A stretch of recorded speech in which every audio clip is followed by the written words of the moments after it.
YouTube, what's up guys? Justin R. Harris here, back. Let me just click this link over here. Bam, got that taken care of. Gotta make sure you guys are all squared away. Welcome back guys, Justin R. Harris here with business scenarios, management solutions based off of the Daily Drucker. You guys know what this is, Peter Drucker's The Daily Drucker, 366 days of just business, just knowledge, just smacking you in the face.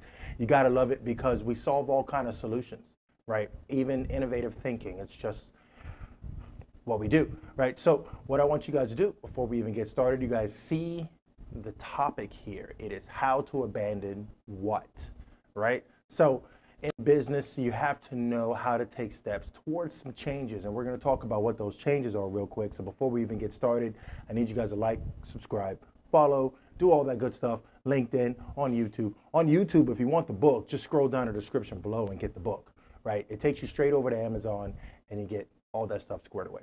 I hope the focus is good here. I'm looking at it here. I'm like, am I focused, man? All right, let's just get started. All right, so here's the deal, right? All right, so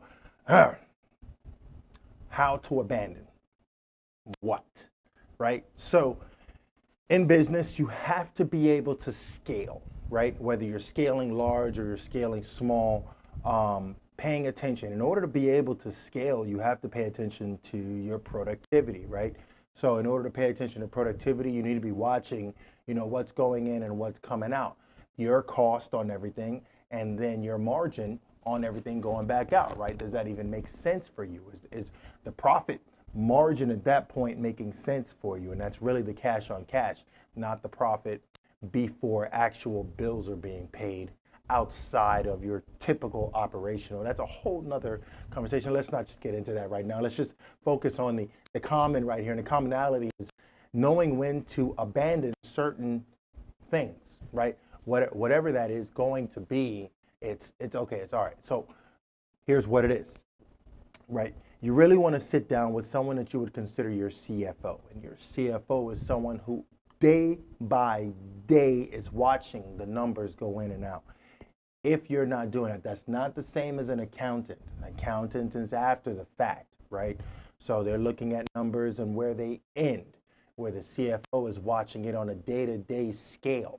Okay, so those are two different people. Now, your accountant can be your CFO, but they're dual task at that point. You don't want to do that. Okay, so your accountant is really focused on one thing, and that's, you know, that has to do with taxes and everything at the end, whether you're on a quarterly basis or half a year or annual, whatever that might be for your business or your corporation or your partnership, whatever it is that you have going on, right?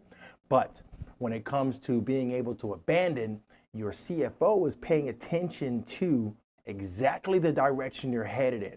Some people wait to do this by the quarter. Some people wait to do this at half a year, sometimes even not until the end of the year. And that's a big mistake because trying to correct yourself, going on a down scale, and you don't pay attention to the end of the quarter, you're failing at that point, right? But if you can watch week by week what's happening and where your numbers are going, then you know immediately what to change so that the month ends up a successful month. But if you're only waiting to the end of the month before you decide to look at the quarter, then we got a problem because you've been failing for a month, and for who knows, for 2-3 weeks in that month, you weren't paying attention to what was actually pulling back on you. So then you would know when to abandon and how, right? So now we just solved those two problems for you.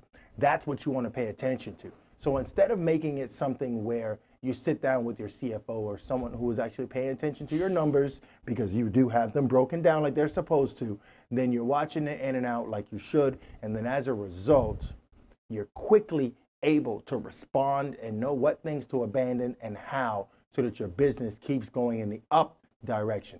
Thank you guys for checking in. Later.